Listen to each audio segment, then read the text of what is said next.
The following program is brought to you by Mind's Eye, the virtual newsstand. Welcome to 501 Crossroads. 501 Crossroads is your show all about nonprofits and the people that make the mission happen. I'm Natalie Jablonski, the nonprofit ninja, specialized in helping nonprofits maximize their time, talent, and resources to achieve organizational greatness. And my co-host, Marjorie Moore, has the day off today, so I have a special guest that's joined me. That's Tom Sipula. Tom is a golf professional at Clair Country Club, which is a traditional, private, full-service, family-oriented, might add, social club located in the west end of Belleville, Illinois. St. Clair is one of the finest golf facilities in the St. Louis metropolitan area. It's been known many years for its very challenging, I can attest to that, beautifully maintained course. And many nonprofit organizations host their golf tournaments at this premier location. Tom has been a golf professional there for the past 6 years and served as a golf pro for hundreds of nonprofit tournaments. So who better to have with us today? We're really honored to have Tom in the studio with us today. Welcome, Tom. Thank you, Natalie, and certainly a pleasure to be here today. Fantastic. So what we're doing today, folks, is nonprofits are known for their golf tournaments. And it's the weather. It's gorgeous. You see people out there.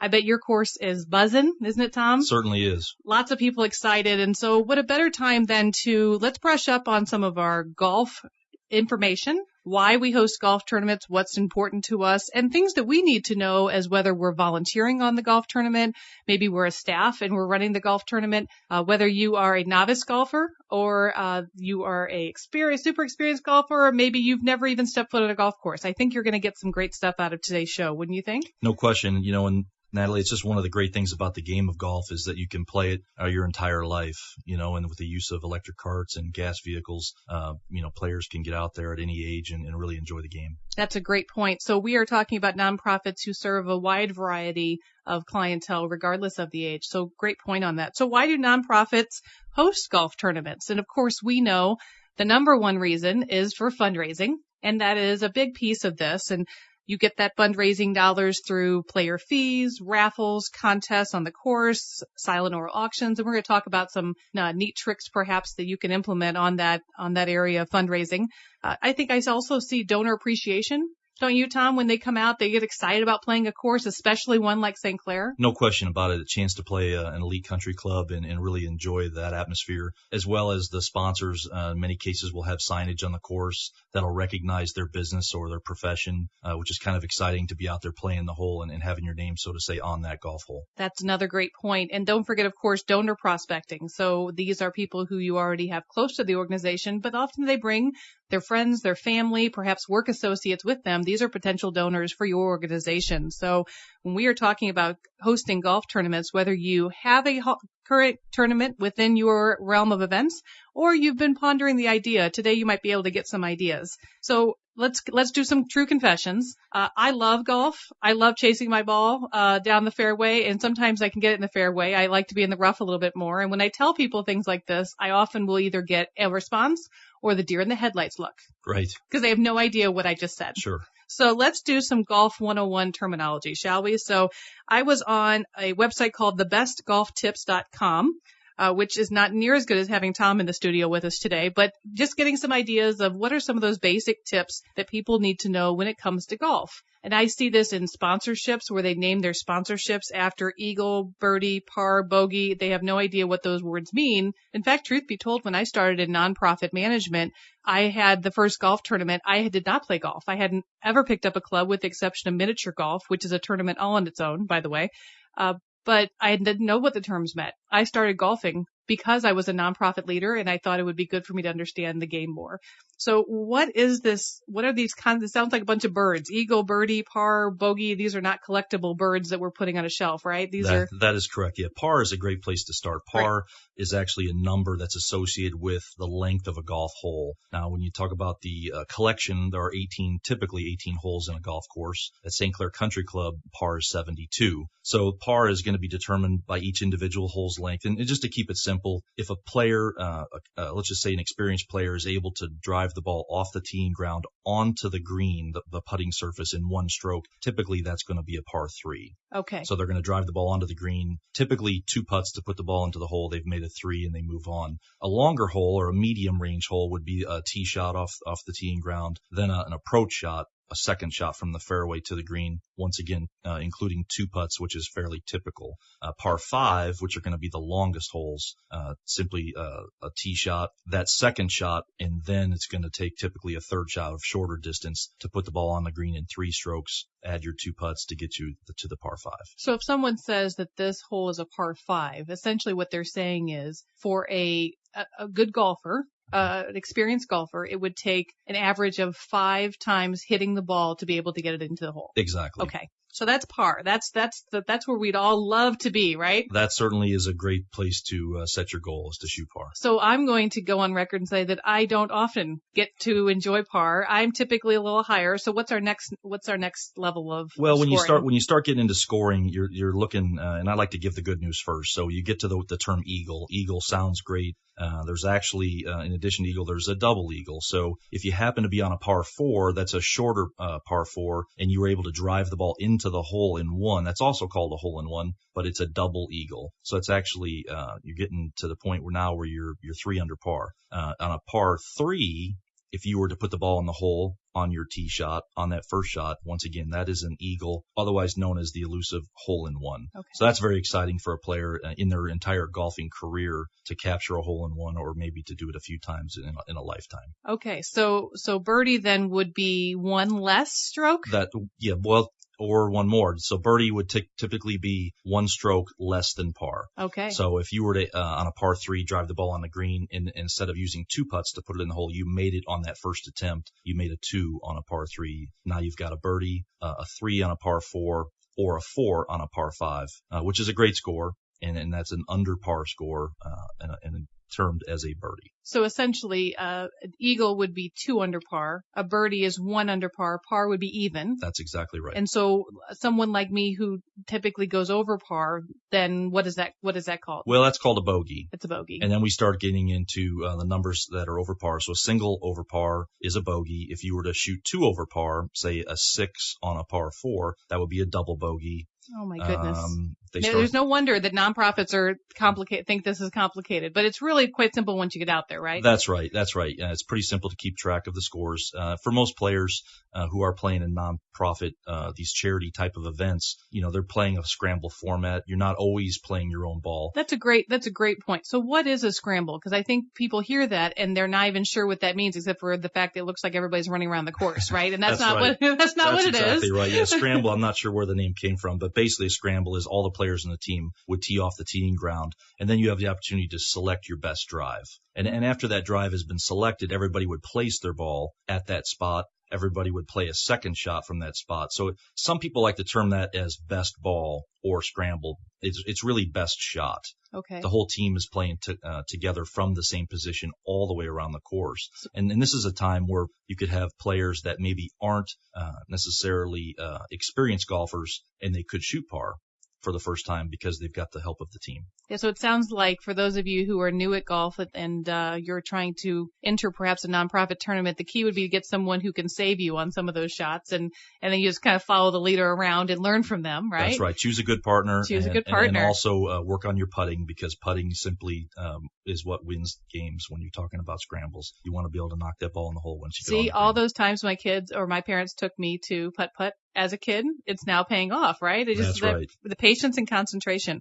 So the other piece that I hear people get confused on when they talk about a golf course is just the different locations. So the green, the tee, the rough, the fairway. How do you know? And people will tell you, oh, it's in the fairway. And people who don't play golf don't understand why they know that. So what's the best way for a non-golfer to know what they're meaning when they're saying where the ball is? When you come to the golf course, obviously there's a starting ground or a first tee, and the first tee is going to be a closely mown area. Typically it's oval or square in shape, and it has markers, which are typically small wooden or plastic or cement blocks, where you would place your ball on a small wooden golf tee in between those blocks. And that's how you start each hole, is by striking a tee shot. Once you get out onto the course, you're typically going to have 3 different types of areas. You're going to have, once again, a closely mown, I would kind of describe it as a runway. Mm-hmm. If you think of it as a runway, it's a closely mown area known as the fairway. That's where you want to be, because your golf ball will typically sit nicely in the fairway. Then you have the rough.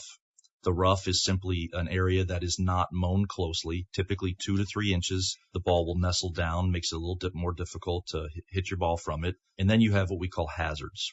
Hazards could be lakes. I thought hazards were when I played golf with you. That's not what it is, huh? No. You got to give yourself a little more credit. So hazards could be lakes, or they could be rough areas where water would collect when it rains, or they could be sand traps or otherwise known as bunkers, which are manicured basically. It's like going to the beach. Great. So if you are one of our listeners right now and you are not familiar with golf and you find yourself scratching your head a little more perplexed than usual, I want to give you some comfort in knowing that we are not just going to talk lingo all day, but that's a great basis for those of you who are wondering the difference. I want to also talk about the do's and don'ts of golf spectatorship, because here is where I see a big downfall when it comes to nonprofit tournaments. We are blessed with having some of the best volunteers on the planet that help us with nonprofit tournaments, and they are willing to do whatever you need them to do. However, I've seen some great volunteers do some really terrible things that really can aggravate the golfers. And when you're out there for a tournament, you're there yes, you are to have fun, to support the organization, but there are times and places for fun, and there's time and places to make sure you're focusing on the game of golf. So let's get a couple ideas as to how you, as a nonprofit leader, can make sure that you're training your volunteers and your staff to make sure that you are doing the right thing at the right time and not the wrong thing at the wrong time. So one of the great resources for this is the alltimedummies.com. It has books on everything, and there's the do's and don'ts of golf spectatorship. And I'm sure that, Tom, you could probably tell stories that would absorb our entire time today on the audience of things you've seen, and I will share some of those perhaps. But one of the big pet peeves I see, especially for golf pros, is when the golf carts are used on the course. So we know nonprofit leaders use golf carts for all sorts of things. They're taking photos to make sure their PR team is out there. Perhaps they're selling raffle tickets on the course. They're making sure that's available. They're relieving those great volunteers, making sure they have a chance to refresh and use the restroom and get something to eat and drink. And then also to make sure that the guests who are golfing have refreshments. So they're out on the course with these golf carts, but I've seen some really great volunteers do some really bad things. And I see golf pros on the side just pulling their hair out, right, Tom? And I'm sure you've experienced that, or at least heard stories about it from others, right? Well, it's certainly things do happen. And when you're in an environment where you've got 120 to 160 players on the golf course, the place is packed. And there are areas you want to drive a cart, other areas you really shouldn't drive a cart. I think the top of the list is, to remember that golf is a game of concentration. It's a little different than when you're going to a football game or a baseball game when the crowd is cheering. In golf, you really want to be quiet and motionless when someone is striking their ball. Now, when they're moving from shot to shot, it's certainly fine to be traveling in a cart or to be asking questions or having a conversation. But I think the number one thing really would be to have a great awareness for your surroundings. And that's what I try to teach my staff at St. Clair, because on a daily basis, we're working around the grounds and taking care of the driving range and the areas in the front of the shop. And you want to have an awareness. An example would be you wouldn't want to throw a cart in reverse and have the beeper on the cart that's telling you the cart's in reverse while somebody's trying to make a 3-foot putt right there on the 9th green. It might distract them. They have to back off. And the chance that the person misses the putt, you don't want to give them that opportunity to say that, it was because you weren't paying attention. That's a great point. I have been on tournaments before where I've seen sponsors at the tee box, which are fantastic because those are our bread and butter, right? Nonprofit leaders out there. We love our sponsors, but they're there shaking hands and talking about their product or their service, but they're continuing their conversation while people are trying to tee off and they're in the middle of their backswing and they're still telling this funny story about what happened last weekend, just completely being unaware of their surroundings. And I see that could be a big challenge. So even talking to not only your volunteers, but your sponsors, reminding them that they're a guest of this club, of this nonprofit today, and we're asking them to respect some of those rules and regulations. No question. I think one of the greatest things to really talk to the staff and the volunteers about is safety also. Because golf, you're hitting a ball that's 1.68 inches in diameter and it's traveling sometimes at 100 plus miles an hour. And not everyone has control of that golf ball. Even the best players in the world hit it into the crowd once in a while. So when you are out there traveling, say you're going to par 3 to pick up some volunteers and to change shifts or something like that, you really want to make sure that you're not traveling into someone who's hitting in your direction. You might you certainly don't want to get hit with a golf ball because that could really be a dangerous situation. So in that case, Tom, so you're traveling down the cart path because that's where your cart should be. That's right. Primarily located, right? Yes, absolutely. And you see someone on the tee box. What's the protocol? Do you stop? Do you wait? Do you flood? Do you wave at them and ask them questions? It's kind of like pedestrians when you're driving your car. So they always have the right of way. The golfers always have the right of way. Always has the right of way. So as a general rule, you see somebody that's approaching their ball, they're what we call addressing their ball, which is stepping up and about to make a swing and attempt. You would want to park your cart off to the side, whether you could seek shelter behind a tree or you felt like you were far enough back that you weren't really in their line of sight. The worst place to be is right in front of someone. The second worst place to be is in close proximity and directly behind that person because they can see you in their peripheral vision. Typically, you want to be in a spot that would be what we call a safe distance. Okay. And that's really a judgment call for the person. That's why it's great to have some experience. If you do have experienced golfers, those are the people I want behind the steering wheel in those important positions traveling around the course. And I think that that's really good, too, for people who are going out to a golf course for the first time, not perhaps thinking about, oh, it's a beautiful day, being aware of those surroundings because they're volunteering or they're doing something else. It's another job that they've been assigned. They're not playing the game. So they're not perhaps in that mindset of what's going on, where's the golfers, what's happening. And it can be very difficult if it's a course that you don't know. Oh, that's a good point. You don't know the layout. And once again, sometimes we have two groups that start on each hole. You've got 144 players out there. So there are people literally everywhere. And you could be in a situation where you could get in between two holes. At our course, an example would be the first fairway and the 18th fairway are adjacent to each other. So you could literally have somebody shooting over your right shoulder from behind you. You could also have somebody shooting over your left shoulder in front of you. Oh, wow. And you could be facing players in both directions. So that's where it's really important to know, should I even be here in this position in the middle of fairway, or should I just get out of there and get to a safe spot, say behind the green? And I think if you happen to get yourself in a situation where you're not sure what to do and you make your best judgment call, there's always the art of the apology, right? So making sure you say, I'm sorry, I'm new to this course, I didn't realize it. It helps the organization look strong, right? That's and right. It also helps you to learn from next time and just to take that and grow from it. Typically, your golfers will be much more savvy with what you're doing if they realize that you're new and you didn't do it on purpose and you were trying to be courteous. That's right. And there's no question in events like this, these charity events where the players are going to expect a certain amount of movement, a certain amount of activity out there with volunteers and service stations and areas like that. So, it's a little different atmosphere when you go on, say, and you watch a PGA Tour event on TV.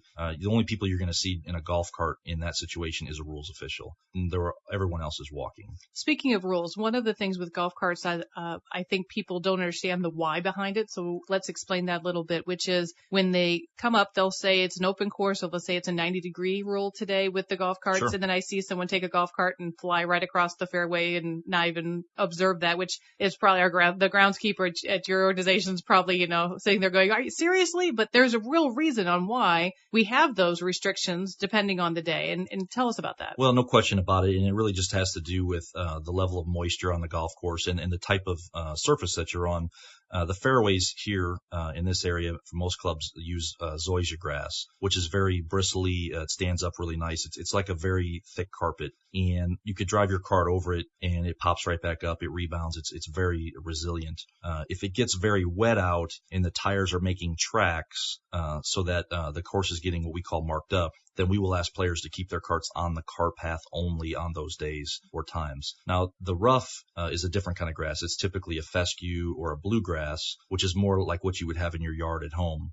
And that fescue grass will basically, when you drive over it and it's wet, will leave mud streaks. So it streaks up a lot more and it smashes down exactly. So which affects the ball and play for the people coming in behind you. No question about it. And sometimes it would take a week or two for that to recover. So once again, if it really gets wet out, we'll just ask that you please stay on the path. We don't want to do that because we know it's more enjoyable to drive your cart right up to your golf ball. But basically, in a lot of cases here in this area, we don't use the 90-degree rule much. We typically ask players to enter on a certain point on the fairway fairway, stay in the fairway as much as possible. And then because the resilience of the grass. Exactly right. Yeah, that the zoysia grass is almost got an astroturf type of feel to it. It's very thick and carpet-like, so you're really not going to damage it as much as you would the rough grass. It seems somewhat opposite. Now, if you're in the northern Illinois or the northeast, somewhere where they have bent grass, it's a little bit different. In those areas, they want you to get on and off in that 90-degree rule, which simply means leave the cart path at a 90-degree angle or a right angle, go out to your ball,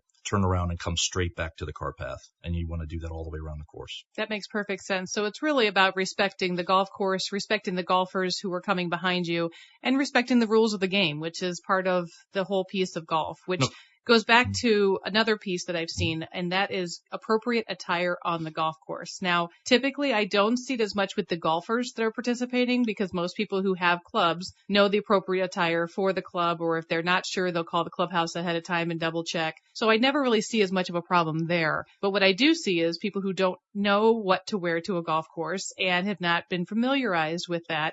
Great example. I remember a few years ago, I was at a nonprofit tournament where I was playing, not running it. And the executive of the nonprofit was there in high heels, and pointed ones at that. And he looked fabulous. No, I'm just kidding. It was a woman. But she would go out and take pictures, and they were standing on the green. And yet, if you could see Tom's face when I just said that, it says it all. It was a huge no-no. And tell us why it's so important to have the right footwear. Well, that type of situation is where the superintendent of the club who takes care of the grounds would be in my office the next morning asking me what happened. So typically when it comes to the greens are mowed at a very, very short length. It's a very sensitive area. So you want to wear either golf shoes, sneakers are fine, tennis shoes are fine, or some sort of flat-soled shoe. You would never want to go on with any kind of heels at all, because it's going to poke holes in the green. And once again, each hole that's poked into that green is going to take a certain amount of time for that to recover. And when you're on the green, you're certainly trying to roll your ball on a smooth surface, a smooth, consistent surface, and having your ball pop through these little holes can really affect the roll and your score in the end. So talk to me about course rules. So if we have volunteers that are coming in and they are there to be a volunteer, they're not playing, do they typically is it appropriate then for them to wear the same dress code as what's required by the course? Well, it's certainly what we would prefer. We would prefer that everyone has what we call golf attire. And what does that look like? Basic golf attire? Yeah, golf attire for men would be a collared shirt and Bermuda shorts or slacks. Shoes, once a good, could be golf shoes, could be spiked or spikeless, but we use soft spikes. We don't use metal spikes anymore like they did in the old days.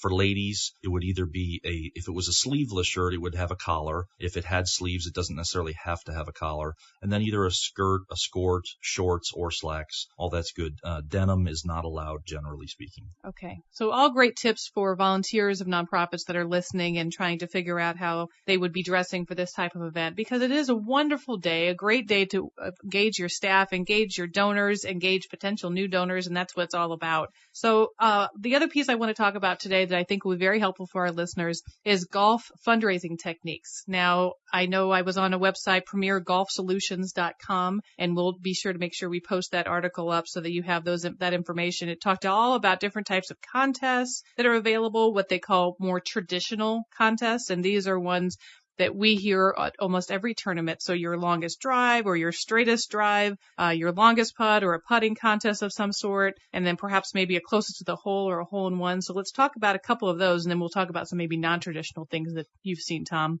So when it comes to traditional contests, I hear longest drive and I hear straightest drive. And I know it seems pretty obvious, but they're both, I've seen them both, and I've seen them both used at different holes. So how do you determine, can you hit a longest drive and be in that rough that you were talking about and have a count? Or are we talking about contest that has to be in the fairway? Typically, for a longest drive, your ball would have to remain in the fairway. Okay. So that's a requirement. If you drive the ball into the rough, you would not be eligible for that prize. So you've got to have someone who's really got a heck of a driver and in their bag and able to use it to be qualifying in those areas. No question about it. And, longest drive contest is always fun because, it's that thing that, hey, I drove it further and straighter than anyone else. The negative to the longest drive always is there are only a select number of people in the field.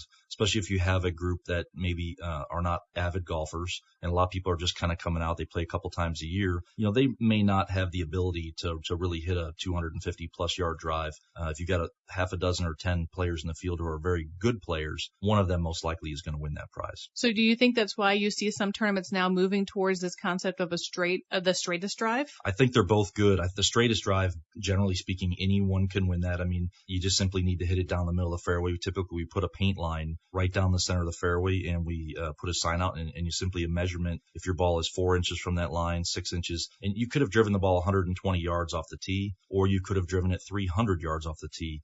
The contest is based on how close you are to that line, which I really think is a more fair contest for everyone. Yeah, I like that. I think it's also great for when you talk about men's contests versus women's contests, because there's definitely some different techniques with that you can use the straightest drive to serve both purposes. You certainly can, and also keep in mind that typically different groups are going to be playing from different teeing grounds. So you might have men playing from, say, the blue tees and ladies playing from the green tees.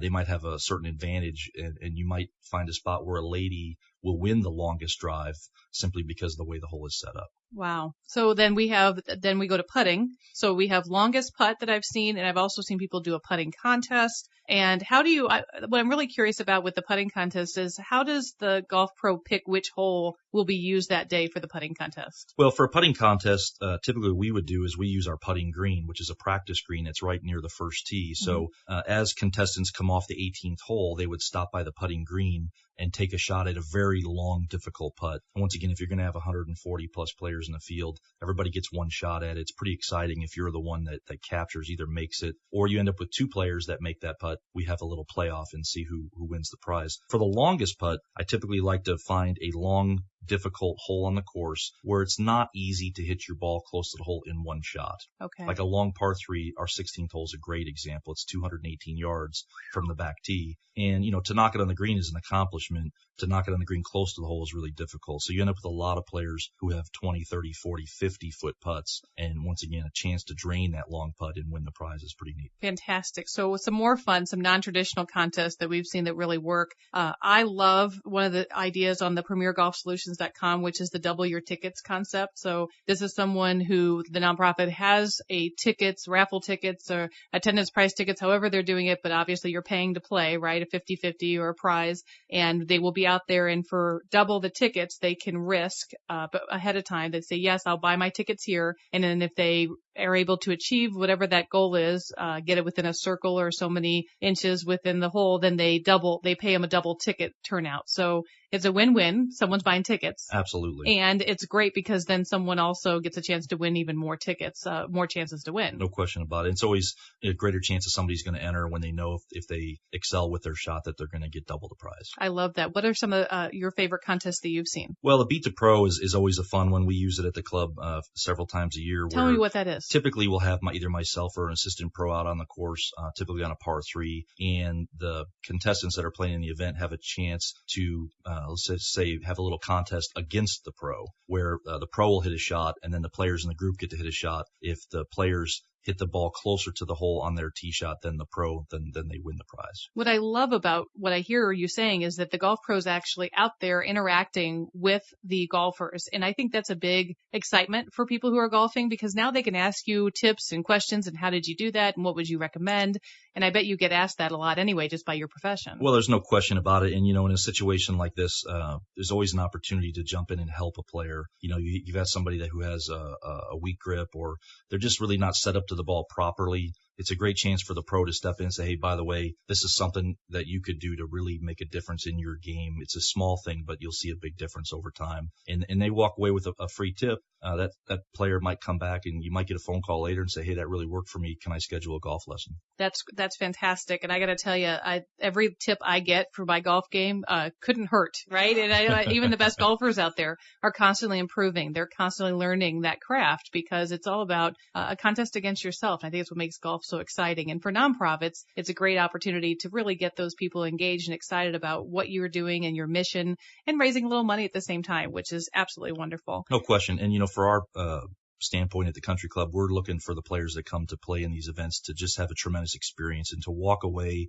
not only having donated or helped their cause, but walked away and they had a special day. And for them, they just can't wait to come back and do it again next year. Well, all this talk has made me want to go out and play a few holes. So I'm going to sum this up by saying thank you, Tom, for joining us today. Tell me, how can our listeners reach you if they want more information about scheduling their golf tournament at St. Clair Country Club or getting a hold of you? Great. And thank you again. I appreciate being here. Our number at the golf shop, the direct line is 618-398-3402, or you can email me directly at tsipula, which is SIPULA, at stclaircc.com. Great. And we'll make sure we get that all in the show notes so you'll be able to access that through your favorite podcast. Well, thank you for joining us again on 501 Crossroads. 501 Crossroads is recorded at the studios of Mind's Eye Radio and is produced and hosted by Natalie Jablonski and Marjorie Moore. Mike Curtis is our sound engineer. Please go to iTunes or Stitchers or your favorite app and subscribe. Leave us some feedback so others can find us. And you can also find us on Facebook at 501 Crossroads. Thank you for listening today, and remember, we're all working towards the same outcome.